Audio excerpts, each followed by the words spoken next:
ਤੇ ਉਹਦੇ ਬੂਹੇ ਬੰਦ ਹੁੰਦੇ ਤੇ ਲੋਕ ਜ਼ਰੂਰਤਮੰਦ ਹੁੰਦੇ ਤੇ ਇਹਨਾਂ ਕੱਚੀਆਂ ਖਾ ਜਾਣਾ ਸੀ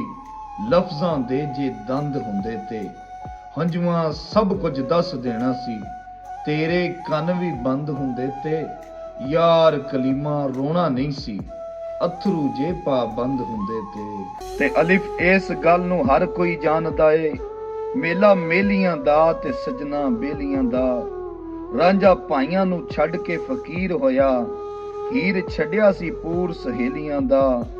ਨਬੀ ਪੀਰ ਫਕੀਰ ਇਮਾਮ ਜ਼ਾਦੇ ਸੰਗ ਛੱਡ ਗਏ ਨੇ ਯਾਰਾਂ ਬੇਲੀਆਂ ਦਾ ਵਾਰਸ ਸ਼ਾਹ ਇੱਕ ਦਿਨ ਅਸਾਂ ਪਰਦੇਸੀਆਂ ਵੀ ਟੁਰ ਜਾਣਾ ਕੁੰਡਾ ਮਾਰ ਕੇ ਇਹਨਾਂ ਹਵੇਲੀਆਂ ਦਾ।